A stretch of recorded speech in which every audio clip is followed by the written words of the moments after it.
หลวงพ่องดไลฟ์สดไป5 สัปดาห์เป็นโรคเรียกอัมพฤกษ์ดีได้หมอก็เลยหายเร็ว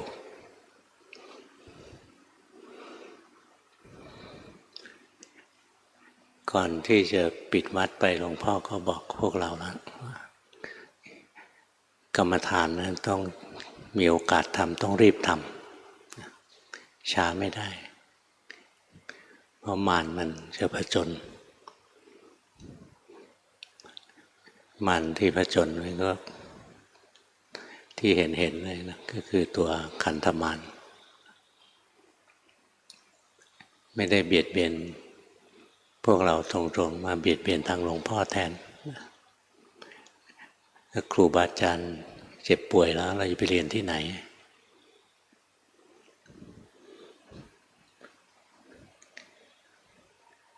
ทุกวันนี้การเรียนกรรมฐานไม่ใช่เรื่องง่ายๆมันไม่เหมือนเมื่อ30-40 ปีก่อน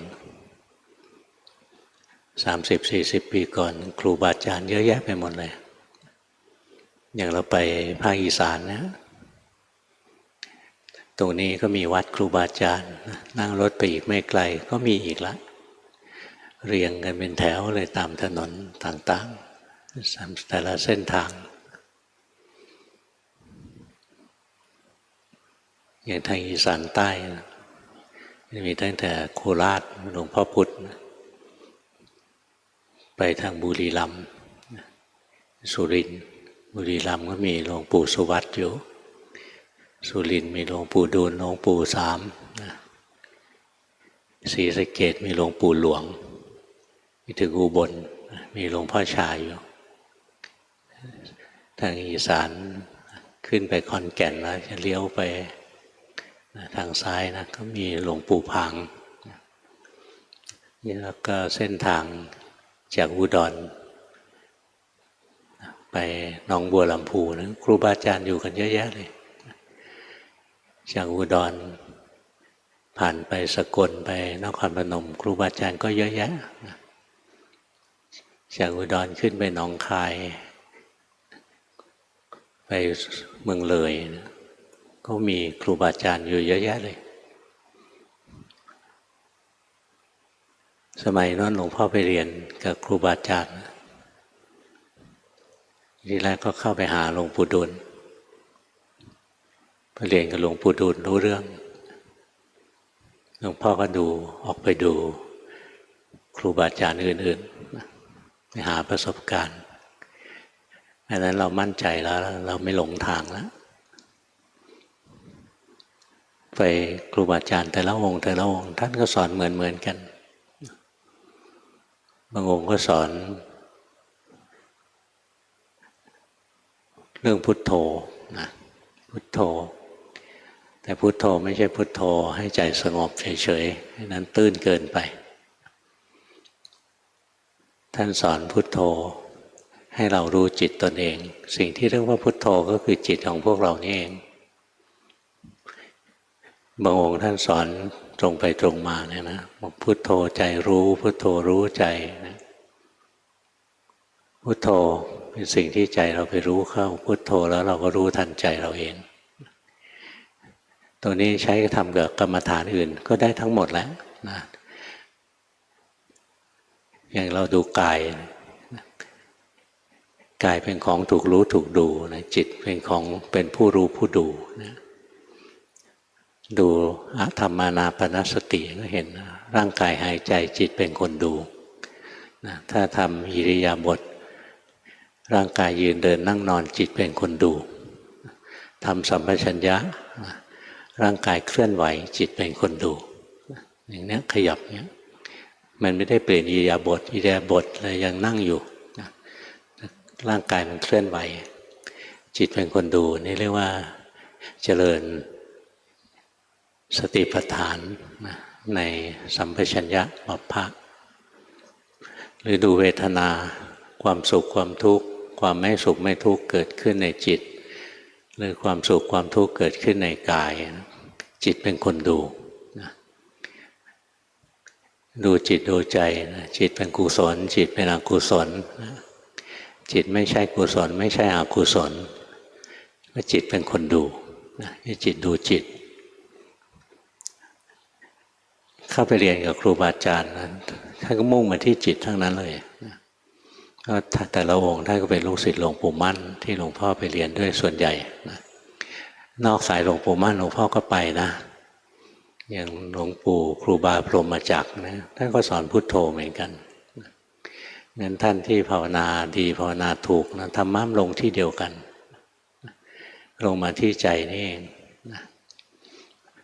อีกองค์นึงอย่างหลวงพ่อเกษมเขมโกนะท่านไม่ได้สอนตัวพุทโธตรงๆนะท่านก็สอนเข้ามาที่จิตที่ใจเหมือนกันท่านสอนว่าคิดดีก็ใจเย็นคิดไม่เป็นจะเย็นสบายนะ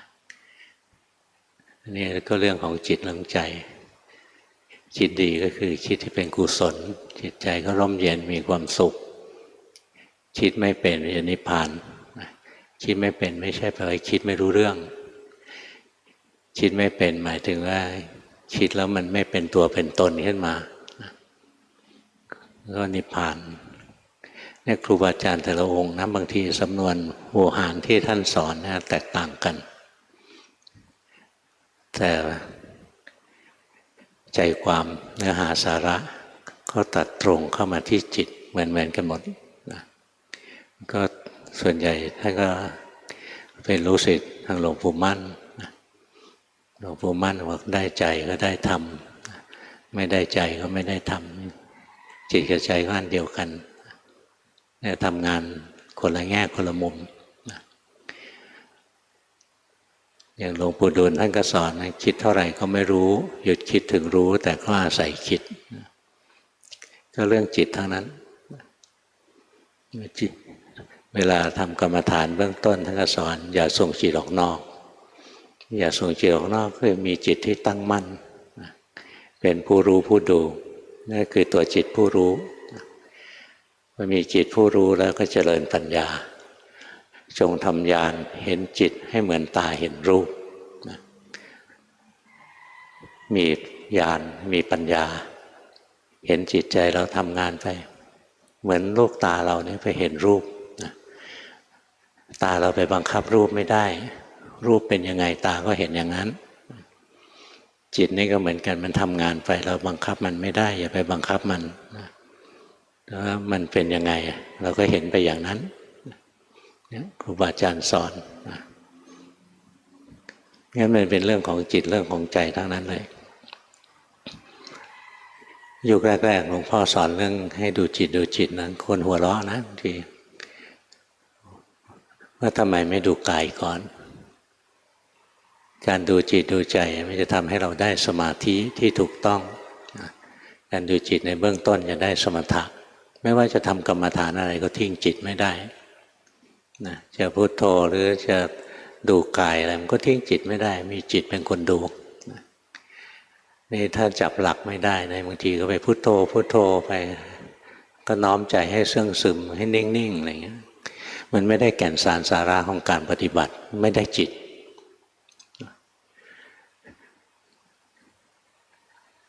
ไอ้สิ่งที่หลวงพ่อสอนนั้นก็ไม่ใช่หลวงพ่อคิดเองนะหลวงพ่อก็เรียนมาจากครูบาอาจารย์นั่นเองแต่เรียนแล้วมันเข้าถึงแก่นคือเข้าถึงจิตถึงใจได้อย่างหลวงปู่เทศท่านสอนเลยว่าการภาวนานะถ้าไม่เข้าถึงจิตถึงใจไม่ได้แก่นสารสาระของการปฏิบัติ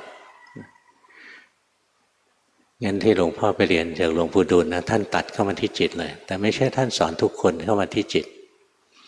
บางคนท่านก็สอนให้พุทโธบางคนท่านบางองค์ท่านก็สอนให้พิจารณาผมบางองค์ท่านสอนพิจารณากระดูกแต่ละคนท่านสอนไม่เหมือนกันถ้าให้พุทโธนะให้พิจารณาผมให้พิจารณากระดูกอะไรนะสิ่งที่ได้คือสมาธิที่ถูกต้องนะได้สมถะแล้วท่านสอนหลวงพ่อให้ดูจิตนะตรงนี้มันมีทั้งสมถะทั้งวิปัสสนานะการดูจิตนะถ้าเราไปดูอารมณ์ที่เกิดร่วมกับจิตอย่างเราไปดู ความว่างเวลาเราดูจิตนะดูไปนะมันจะว่างๆดูไปในช่องว่างนี่เป็นอรูปฌานเรียกอากาสานัญจายตนะถ้าไม่ดูอารมณ์คือความว่างย้อนมาดูตัวจิตจะเป็นอรูปฌานที่สองชื่อวิญญาณัญจายตนะถ้าดูต่อไปก็จะเห็นการดูจิตนะหรือดูความว่างที่เป็นสิ่งที่ถูกรู้เป็นอารมณ์ไม่ว่าจะดูอารมณ์หรือดูจิตที่ยังเป็นภาระก็เลยไม่ดูอะไรเลยนะไม่กำหนดลงไปที่ทั้งอารมณ์ทั้งจิตอันนั้นเป็นอรูปฌานที่สามชื่ออากินจัญญายตนะนี่เป็นเรื่องของจิต จิตทรงอยู่ในอากินจัญญานานๆไปนะสัญญามันจะอ่อนลงการหมายรู้มันจะอ่อนลงในส่วนก็เหมือนกับไม่มีสัญญามีสัญญาแต่เหมือนไม่มีสัญญาตัวนั้นเรียกว่าเนวสัญญานาสัญญายตนะเป็นอรูปที่สี่งั้นดูจิตดูใจไม่ใช่เป็นวิปัสสนาตลอดนะที่ไปดูจิตนะส่วนใหญ่ไปพลาดเข้าอารูปไป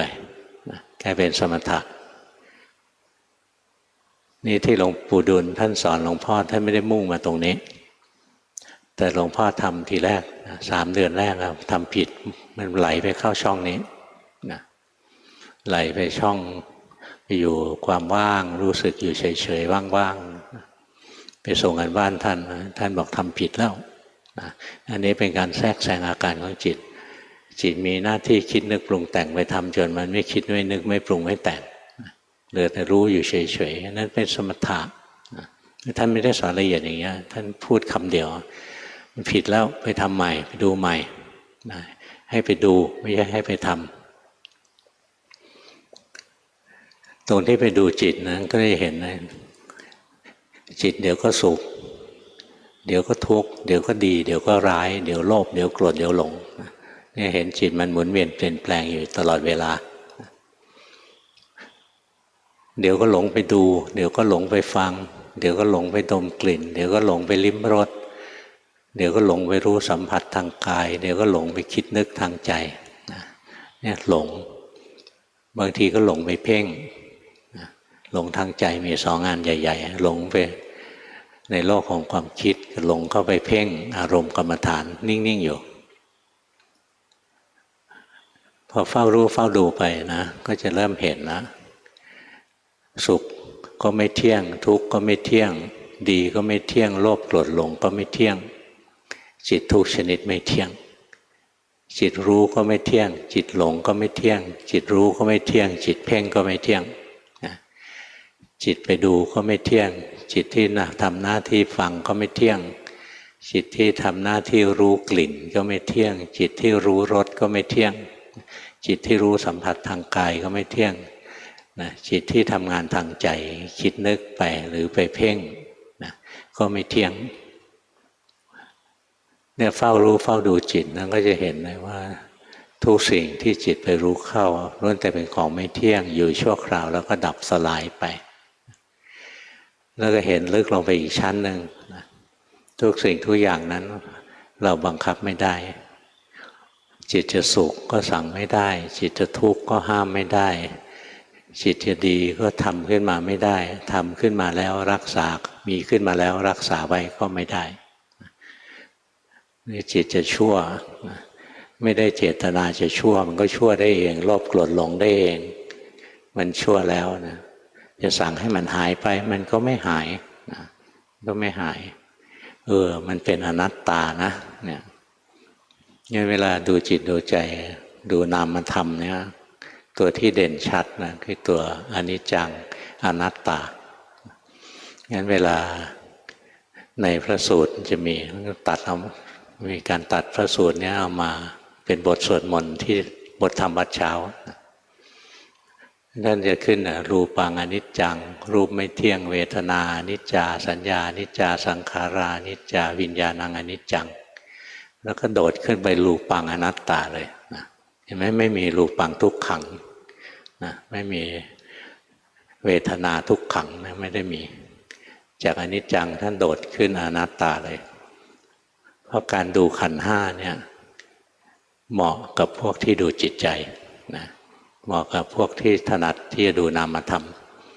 ในขันธ์ห้าเนี่ยมีรูปธรรมแค่หนึ่งคือตัวรูปอีก4ตัวเป็นนามธรรมล้วนๆเลยงั้นเวลาท่านสอนคนซึ่งเหมาะจะดูนามธรรมนะท่านสอนขันธ์ห้าถ้าท่านสอน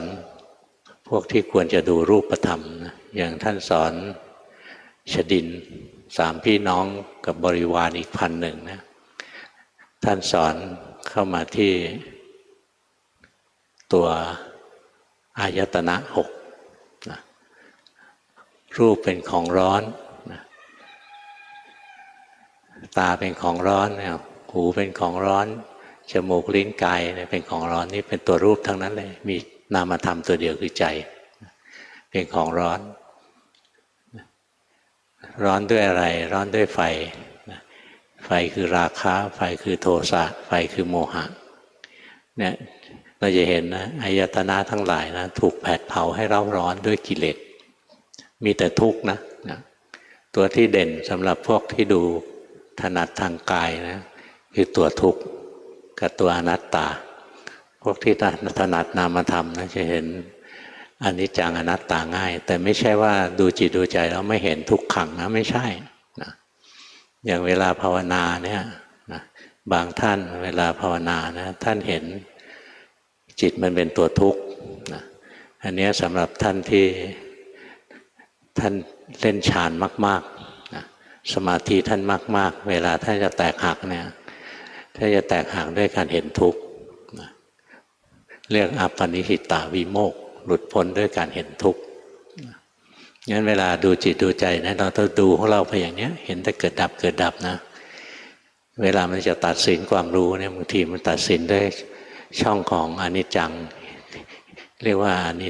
นิมิตตวิโมกข์นะนิมิตคือเครื่องหมายทั้งหลายเกิดแล้วดับทั้งสิ้นให้เห็นอนิจจัง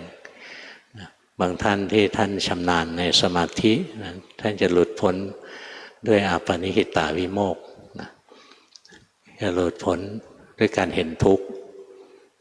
ท่านที่ท่านเจริญปัญญาอย่างเจริญปัญญารวดไปเนี่ยนะชำนาญในการเดินปัญญาทำวิปัสสนาเป็นหลักไว้ท่านจะหลุดพ้นด้วยการเห็นอนัตตาเรียกว่าสุญญตาวิโมกข์เราเลือกไม่ได้จิตเขาจะเป็นไปเองหน้าที่เราก็คือคอยรู้คอยดูจิตแต่ไม่ว่าเริ่มต้นเราจะดูกายหรือดูเวทนานะสุดท้ายมันก็ลงมาที่จิตเพราะอย่างเราดูกายเนี่ยใครเป็นคนเห็นกายจิตเป็นคนเห็นกายใครเป็นคนรู้เวทนาจิตเป็นคนรู้เวทนานะงั้นจิตนั่นแหละเป็นคนรู้ทุกตัวนะจะเริ่มจากดูกายก็มีจิตเป็นคนดูกายจะดูเวทนาก็มีจิตเป็นคนดูเวทนาจะดูสังขารจิตตสังขารก็มีจิตเป็นผู้รู้จิตตสังขารจะรู้ขันธ์รู้นิวรณ์รู้โพชฌงค์รู้ปฏิจจสมุปบาทก็มีจิตเป็นคนรู้นะงั้นเวลาภาวนาเนี่ยมันไม่ได้มีสายกายสายจิตอะไรจริงจังนักหรอกมันแค่ถนัดอะไรก็เริ่มต้นอย่างนั้นก่อนแต่พอเริ่มต้นไปแล้วเนี่ยเราเลือกไม่ได้จริงหรอกเรามีสติอยู่จริงๆนะบางทีมันก็กายมันเด่นมันก็รู้สึกกายบางทีเวทนาเด่นก็ไปรู้สึกเวทนาบางทีจิตแต่สังขารมันเด่นอย่างโลภโกรธหลงมันเด่นขึ้นมาเนี่ยมันก็ไปรู้โลภโกรธหลงนะงั้นจริงๆเราเลือกไม่ค่อยจะได้หรอกขอให้มีสติเท่านั้นมีสติอยู่ไปเรื่อยๆแล้วเราก็จะเห็นนะทุกอย่างทั้งรูปธรรมทั้งนามธรรมนะเกิดแล้วดับทั้งสิ้นรูปธรรมนามธรรมทั้งหลายเป็นทุกข์คือถูกบีบคั้นเป็นภาระนะแล้วก็ทุกสิ่งทุกอย่างนะล้วนแต่ตกอยู่ใต้คำว่าอนัตตาไม่อยู่ในอำนาจบังคับนี่ในขั้นเจริญปัญญานะแต่ในขั้นการทำสมถะเนี่ยจะเริ่มจากอะไรก่อนก็ได้ในขั้นเจริญปัญญาเนี่ยสติระลึกรู้อะไรก็เอาอันนั้นแหละนะไม่ได้เลือกอะไรจริงจังหรอก งั้นสายกายสายจิตเลยนั่งเถียงกันไร้สาระมากภาวนาไม่เป็นนะต้องนั่งทะเลาะว่าดูกายดีหรือดูจิตดีภาวนาเป็นไม่เห็นท่านจะมาทะเลาะกันเลยมันก็ลงที่เดียวกันหมดจะดูกายก็มีจิตเป็นคนดูจะดูจิตก็มีจิตเป็นคนดูสุดท้ายมันก็เข้ามาที่จิตหลวงปู่สุวัตนะท่านเคยเล่าให้หลวงพ่อฟังว่าท่านไปหาหลวงปู่มั่นครั้งแรกนะเข้าไปกราบหลวงปู่มั่นท่านก็สอนว่าดูจิตได้ให้ดูจิตดูจิตไม่ได้ให้ดูกายนะดูจิตก็ไม่ได้ดูกายก็ไม่ได้ให้ทำสมถะนะทำสมถะเพื่อให้มีกำลังกับเข้าไปดูกายดูจิตได้ดูกายเพื่อให้เห็นจิตดูจิตเพื่อให้เห็นธรรมนะถ้าไม่มีจิตไม่ถึงจิตถึงใจไม่ได้ธรรมะท่านถึงบอกไงได้ใจก็ได้ธรรมไม่ได้ใจก็ไม่ได้ธรรมเสียใจไปก็คือสูญเสียโอกาสบรรลุธรรมะไปงั้นพวกที่ดูจิตก็จะดูถูกพวกดูกายครูบาอาจารย์ส่วนใหญ่ผ่านมาด้วยการดูกายก่อนเบื้องต้นดูกายมาก่อนแล้วพวกดูกายก็อย่าไปดูถูกพวกดูจิตถ้าดูจิตเป็นก็จะรู้ว่าเขาก็ทำได้อย่างหลวงปู่มั่นท่านสอนหลวงปู่ดูลให้ดูจิตหลวงปู่ดูลไม่ได้คิดการดูจิตขึ้นเองแต่หลวงปู่มั่นสอนท่านหลวงพ่อก็ไม่ได้คิดเรื่องดูจิตขึ้นเองหลวงปู่ดูลสอนหลวงพ่อมาอีกทีนั้นครูบาอาจารย์ก็สอนสืบทอดกันมาอย่างนี้การปฏิบัตินั้นทำไมพระพุทธเจ้าสอนธรรมะตั้งเยอะแยะ 84,000 พระธรรมขันธ์ตั้งเยอะตั้งแยะหลวงพ่อเคยไปหาครูบาอาจารย์องค์หนึ่งนะคืออาจารย์มหาเขียนเจ้าคุณอริยะเวทีจำไม่ค่อยได้นะอริยะอะไรน่าจะอริยะเวทีท่านอยู่ที่กาฬสินธุ์เคยเข้าไปกราบท่านท่องพระไตรปิฎกได้ตอนนั้นท่านบอกท่านท่องได้ประมาณ30 เล่มหรืออะไรเงี้ยหลวงพ่อจำตัวเลขไม่ได้ละมันหลาย10 ปีมาแล้วท่านบอกว่าที่ท่านท่องนะท่านพบความจริงข้อหนึ่งธรรมะทั้งหมดที่พระพุทธเจ้าสอนเนี่ยเป็นไปเพื่อการปฏิบัติทั้งสิ้นนั่นว่าอย่างนี้เราอ่านแล้วเราเข้าไม่ถึงแก่นของการปฏิบัติเราอ่านแล้วเราก็อันนี้ปฏิบัติได้อันนี้ปฏิบัติไม่ได้เนี่ยท่านฟันธงเลยว่าธรรมะที่พระเจ้าสอนเนี่ยเป็นไปเพื่อการปฏิบัติไม่ใช่สอนเพื่อให้ฉลาดแตกฉานเอาไว้เถียงกับคนได้นะงั้นถ้าเรียนธรรมะแล้วไม่ได้ปฏิบัติเนี่ยยังไม่ตรงวัตถุประสงค์ที่พระพุทธเจ้าต้องการเนี่ยเข้าไปหาครูบาอาจารย์นะท่านก็สอนลงมาการปฏิบัตินะลงมาที่จิตที่ใจทั้งหมดเลยทุกองค์นะที่หลวงพ่อเข้าไปเรียนด้วยนะไม่ใช่เรื่องแปลกประหลาดมหัศจรรย์อะไรนี่ทำไมพวกเราฟังหลวงพ่อมาตั้งนานบางคนฟังตั้ง10 ปี20 ปีทำไม่ได้บางคนทำเดือน2 เดือนทำได้แต่ละคนมีต้นทุนที่ไม่เท่ากันนะบางคนมีต้นทุนดีอย่างตอนเด็กๆเนี่ยเวลาเกิดอะไรมากระทบใจอย่างแรงๆเกิดอะไรที่ตกใจขึ้นมาเนี่ยนะจิตผู้รู้เนี่ยมันตีดผางขึ้นมาเลยนะขึ้นมาเองเลยแล้วเห็นกายเห็นความรู้สึกทั้งหลายเป็นของถูกรู้ถูกดูนะขันธ์มันแตกกระจายแยกตัวออกมาเลยนะผู้รู้ผู้ดูเด่นดวงขึ้นมาอย่างนี้เขาเคยมีของเก่าของเขามานะพวกนี้ถ้ามาต่อยอดเจอครูบาอาจารย์ต่อยอดให้ก็ไปได้เร็วนะบางคนตอนเด็กๆนะเกิดสงสัยขึ้นมาโดยที่ยังเล็กๆอยู่ยังเด็กๆอยู่เราเกิดมาทำไมอันนี้พวกเราใครเคยสงสัยไหมว่าเราเกิดมาทำอะไรยกมือให้ดูซิมีไหมนะมีหลายคนนะพวกนี้ก็ต้องมีบารมีนะไม่งั้นไม่สงสัยหรอกนะไม่มานั่งสงสัยว่าเราเกิดมาทำอะไรนะ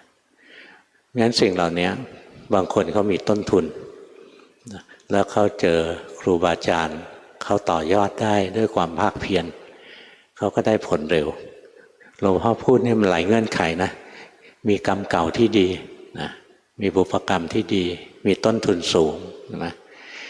ทำบุญมาดีได้เจอครูบาอาจารย์ได้ฟังธรรมนะมีศรัทธาในท่านที่ควรศรัทธาไปเจอครูบาอาจารย์ที่ศรัทธาแล้วก็พาเราเสียหายนี่ก็ไม่ใช่น้อยนะพาเราเสียหาย เละเทะไปเลยเน่าไปเลยนะเจอครูบาอาจารย์ที่ดีนะได้ฟังธรรมนะบางคนเจอครูบาอาจารย์ที่ดีแต่ไม่ฟังธรรมมีนะไปนั่งปราบปลื้มอยู่ใกล้ๆครูบาอาจารย์น้ำหูน้ำตาร่วงปลื้มหรือเอาแต่ทำบุญทำทานนะ เอาแต่ทำบุญทำทานอย่างเดียวไม่ได้คิดจะภาวนานะปลื้มอย่างเดียวเลยนะหรือบางทีก็เกรงใจครูบาอาจารย์นะไม่ถามไม่ยอมเรียนกรรมฐานนะอย่างอนาถปิณฑิกาเนี่ยไม่ยอมเรียนกรรมฐานนะนางวิสาขาเข้าวัดไปแต่คอยดูแต่อย่างเดียวว่าพระลำบากอะไรพระอดอยากอะไรพระขาดแคลนอะไรวัดตรงไหนชำรุดทรุดโทรมจะได้ซ่อมอะไรเงี้ยนะเข้าวัดมาแล้วก็คอยดูแต่สิ่งเหล่านี้นะอย่างเนี้ยท่านเหล่านี้นะมีโอกาสแล้วนะแต่ไม่ได้ใช้โอกาส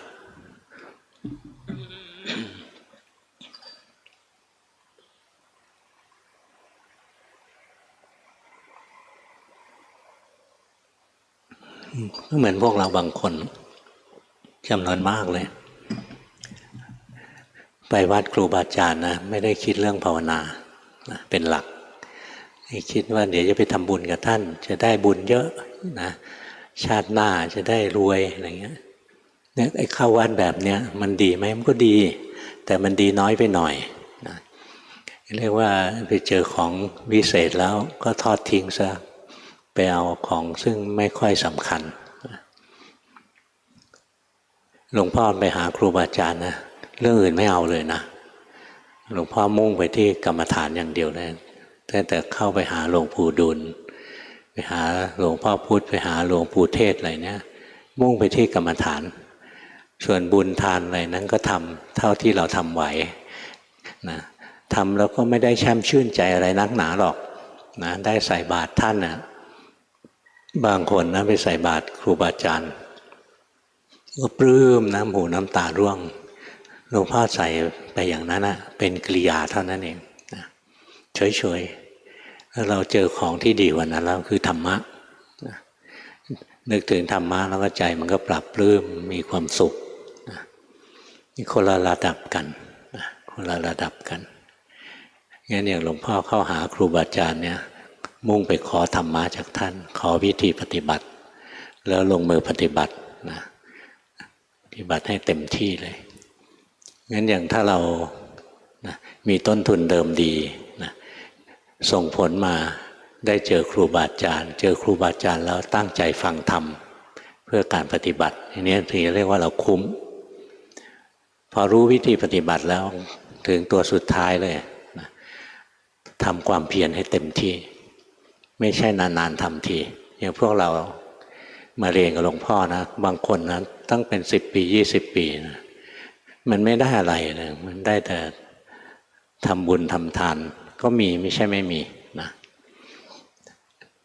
ปฏิบัติทำให้เต็มที่เป็นยังไงคิดแต่ว่าวันหนึ่งเราจะแบ่งเวลาไว้ปฏิบัติสัก1 ชั่วโมงก่อนนอนบางคนขอ15 นาทีก่อนนอนเองแล้วทั้งวันเนี่ยลงทั้งวันทั้งวันลงทั้งวันแล้วก็กล่าวไปทำกรรมฐานก่อนนอนนิดๆหน่อยๆก็สะสมกิเลสมาตั้ง10 กว่าชั่วโมงนะไปทำกุศลจะล้างกิเลสไปทำครึ่งชั่วโมงทำชั่วโมงหนึ่งไม่ได้กินหรอกนะมันเหมือนตักน้ำใส่ตุ่มรั่วตักลงไปแล้วก็รั่วไปหมดนะไม่ได้กินหรอกถ้าทำให้มันเด่นเดี่ยวนะปฏิบัติธรรมให้สมควรแก่ธรรมนะตื่นขึ้นมาก็ด้วยความรู้สึกตัวนะจะพลิกซ้ายพลิกขวาก็รู้สึกตัวลุกขึ้นนั่งก็รู้สึกตัวจะไปกินข้าวจะไปอาบน้ำก็รู้สึกตัวนะนั่งรถไปทำงานก็รู้สึกตัวนะถึงที่ทำงานแล้วนะตอนนี้ยังซดกาแฟอยู่ยังขยับเปิดคอมพิวเตอร์อยู่อะไรเนี่ยรู้สึกตัวไปถึงตอนทำงานที่ต้องคิดนะค่อยจดจ่ออยู่กับงานนะมันมีงานวิจัยอันหนึ่งนะว่าจริงๆแล้ว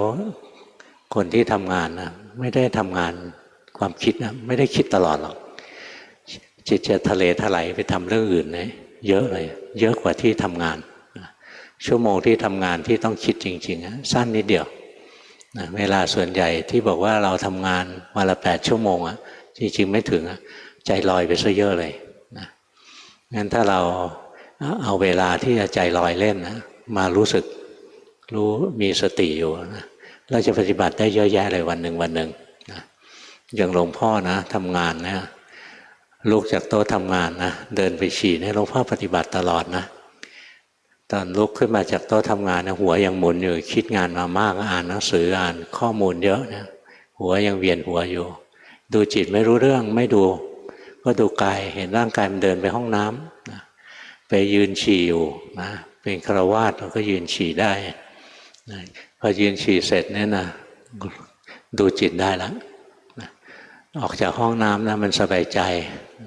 มันเรียกว่าห้องสุขขาออกมาสบายใจดูจิตออกมาแล้วนี่หลวงพ่อทำอยู่อย่างนี้นะใจกลางวันจะกินข้าวก็ไม่ไปเม้ามอยเพลิดเพลินอะไรเสียเวลานะกินข้าวเราก็รู้จิตรู้ใจเราไปอย่างไปยืนเข้าแถวซื้อข้าวอย่างเงี้ยนะแถวมันยาวก็หงุดหงิดก็รู้ว่าหงุดหงิดนะไปถึงร้านแม่ค้าเฮ้ยไม่มีของที่เราอยากกินหรือของที่เราอยากกินขายหมดแล้วนะ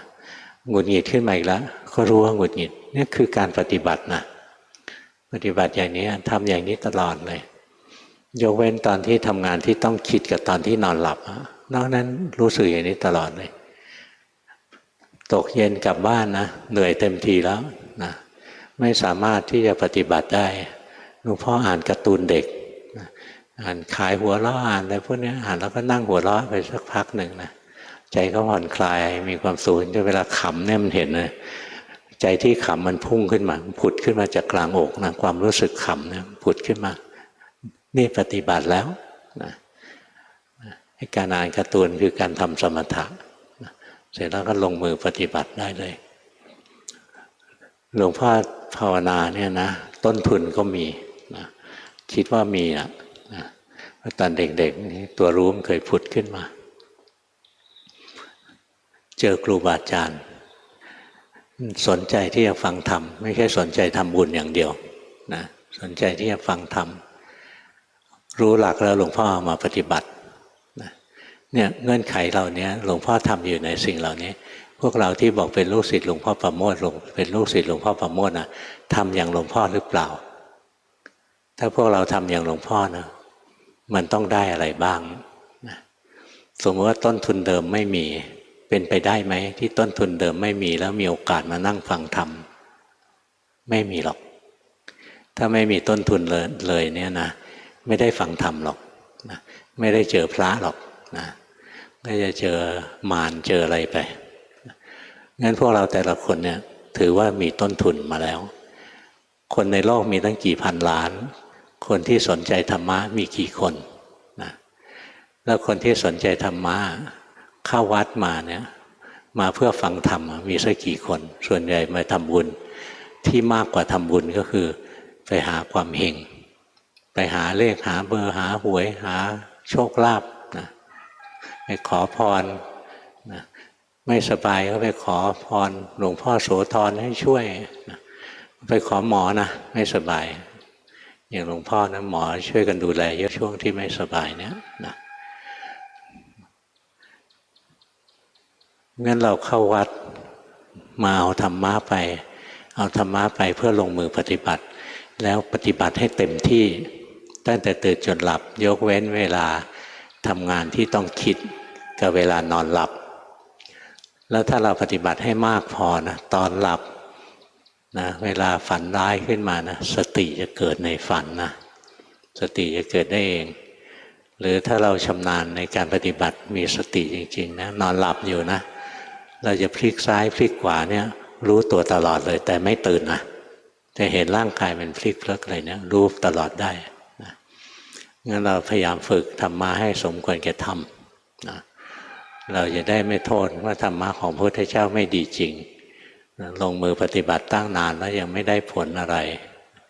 ที่ว่าทำตั้งนานนะจริงๆทำนิดเดียววันๆเอาแต่หลงเอาแต่เผลอเอาแต่คิดแต่เรื่องจะทำบุญเนี่ยสำหรับคนดีนะพวกคนชั่วก็คิดแต่เรื่องจะหาผลประโยชน์นะพวกคนดีก็คิดว่าจะทำบุญอะไรวัดไหนจะทำอะไรอะไรเนี่ยคอยหูตาว่องไวบางทีก็แย่งบุญกันจะทำบุญเนี่ย จะยกช่อฟ้าก็ต้องเอาช่อฟ้าเอกนะจะต้องแย่งกันทำบุญอย่างนี้ทำไปเพื่อสะสมกิเลสไม่ได้ทำไปเพื่อลดละกิเลสไม่ตรงวัตถุประสงค์หรอกนะไม่ตรงวัตถุประสงค์ของพระพุทธเจ้าหรอกงั้นเราได้ฟังธรรมแล้วนะตั้งอกตั้งใจปฏิบัติให้ถึงจิตถึงใจตัวเองอย่าละเลยปฏิบัติไปเรื่อยๆในเวลาไม่นานผลของการปฏิบัติไม่จะให้เราเห็นวันนี้สมควรแก่เวลานะแต่บอกซะก่อนว่าต่อไปเวลาหลวงพ่อเปิดวัดนะเราเดินเข้ามาแบบนี้ไม่ได้นะจะต้องลงทะเบียนนะนี่เรายังมากันน้อยก็ยังพอรุ่มมารวยแค่วัดไข้ใส่หน้ากากตอนที่หลวงพ่อเปิดทั่วไปขึ้นมาเนี่ยพวกเราต้องไปจองนะก็ต้องไปจองคิวนะเพื่อจะเข้ามานั่งในศาลาข้างนอกศาลาเนี่ยหลวงพ่อจะไม่มีโทรทัศน์ไปตั้งให้ดูนะไม่งั้นเดี๋ยวพวกเรามานั่งล้อมข้างนอกหลายร้อยคนขึ้นมาโอกาสที่จะติดเชื้อมยังมียังจำเป็นต้องรักษาระยะห่างเพราะฉะนั้นถ้าเราจะเข้ามาฟังธรรมก็จองคิวเข้ามาเท่าเทียมกันเท่าเทียมกันพวกที่ไม่ต้องจองก็มีเหมือนกันอย่างพวกที่มานั่งอัดเทปเนี่ยเข้ามาได้ต้องมาทำงานสมควรแก่เวลานะไปทานข้าวกัน